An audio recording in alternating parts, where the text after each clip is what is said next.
What's up, guys? My name is Jerry, and today's video is going to be on the Miami Heat. And we're going to be talking about how this team continues to prove that elite depth matters. And we're going to jump right into the video.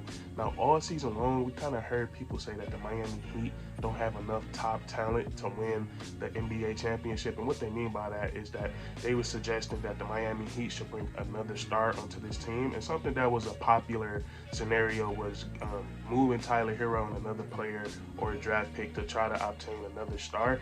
And me personally, I was never a big fan of that because I've been watching this team all season long. They finished #1 in the Eastern Conference, and Tyler Hero was a big part of that. And more importantly, this is a team that shoot the three ball really well.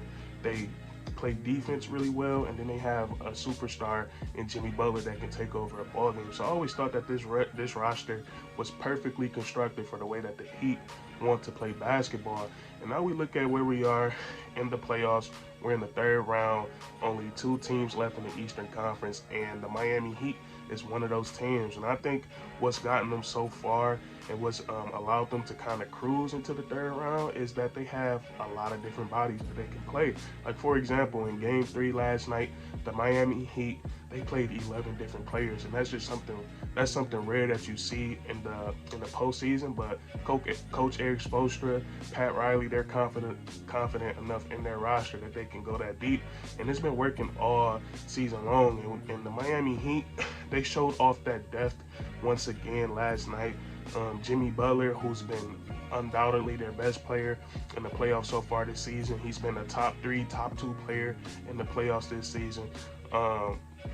He didn't return in the second half of the game last night. And even though the Miami Heat was up big against a team like against the Boston Celtics, it could be kind of scary to lose your best player for the rest of a whole second half. So last night, the way that the Miami Heat won that ball game, it says a lot about the way their roster is constructed.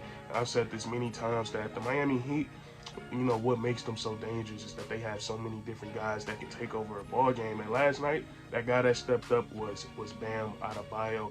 Bam Adebayo, to put into perspective of how much he stepped up last night, and in games 1 and 2 combined, he only had 16 points. In Game 3, he dropped 31 and 10, and then also he was so effective when it came to playmaking and playing defense. But Bam Adebayo, I feel like last night, the difference between games 1 and 2, he was just aggressive. He was demanding the ball in the post whenever he had somebody smaller on him, or even when he had Al Horford on him. He felt like nobody could guard him tonight. And we just seen him get his buckets from all over the court. We seen him knock down his free throws. We seen him hit mid-range jumpers. He got a bunch of his buckets in the post.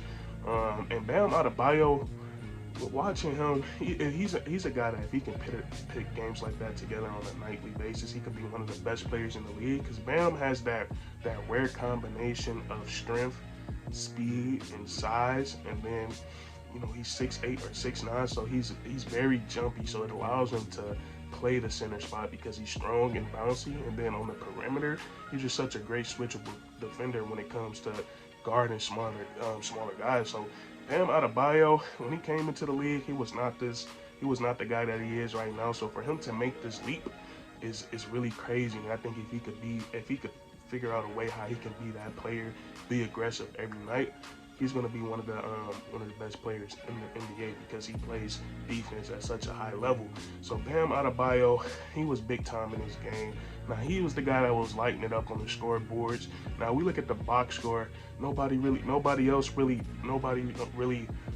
popped off in terms of points. But when it comes to affecting the game, Victor Oladipo, I feel like he had his fingerprints all over this one, even though I believe he finished the game with like 4 or 5 points. But I feel like he was one of the bigger reasons why they won. And Victor Oladipo, he's not a part of the starting rotation. He's a guy that comes off the bench, which makes him he's a role player. And this is what makes the Miami Heat so special when you got a guy like Victor Oladipo, a former All-Star in this league, a former All-NBA player, and he came off the bench and brought his veteran defense to the table. The way that he was playing defense on Jaylen Brown whenever he was guarding him, in those third or fourth quarters, it felt like Victor Oladipo stripped Jaylen Brown like 5 or 6 times. He finished the game with 4 steals.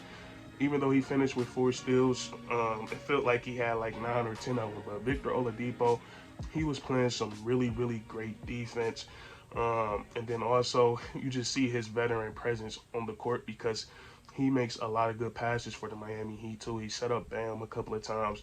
But him last night, the way that he was playing defense, especially Jaylen Brown. Jaylen Brown was the guy that had it going for the Boston Celtics last night.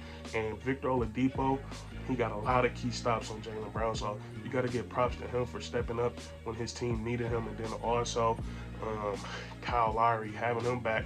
The Miami Heat played so well without him the playoffs. I think before losing game 2 to the Celtics, they were 7-0 without Kyle Lowry. So him bringing back is really big for this team because he was also a guy brought here to help them win a championship because he brings championship pedigree and experience to this team. And we saw that last night. He had a lot of timely buckets. And then the same thing with Victor Oladipo on the defensive side of the ball. Kyle Lowry is such a smart and great defender. He gets a lot of ball strips on bigger players. He knows how to play big in the post on the defensive side of the ball, even though he's a small guy. And then he's just a floor general. We've seen him set up a lot of guys for dunks, layups, and threes last night. And then there's a bunch of other guys that stepped up as well. And we've seen this from PJ Tucker.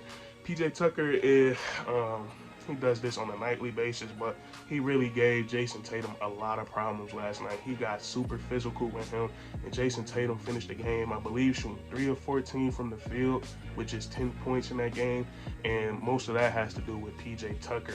And PJ Tucker is 37 years old. He's an old man by NBA standards, and he's locking up one of the best players in the NBA last night.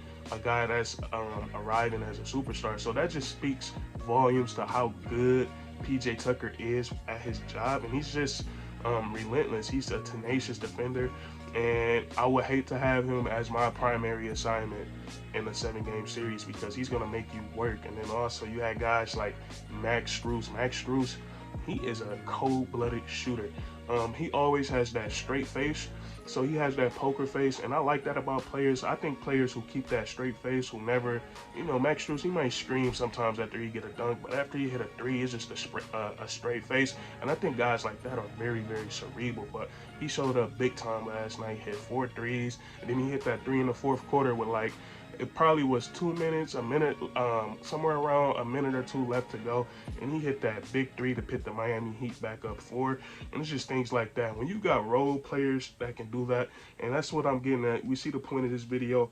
Jimmy Butler, he went down in the second half, and like I said, against a team like the Boston Celtics, that's so scary for a team like the Miami Heat because they can come back and make a run. But they was able to help those guys off because they had so many valuable role players. We seen PJ Tucker step up, we seen Victor Oladipo step up, Max Strus, all these guys, and then the other supporting cast, Bam Adebayo, PJ Tucker, Kyle Lowry, they did their job. And then also, what also makes this impressive is that Tyler Hero was also struggling from the field as well. He couldn't find his rhythm last night. And the Miami Heat, despite of basically their best 2 offensive players, and Tyler Hero and Jimmy Butler were basically unavailable last night, and they still figured out a way how to beat the Boston Celtics. So that's really impressive.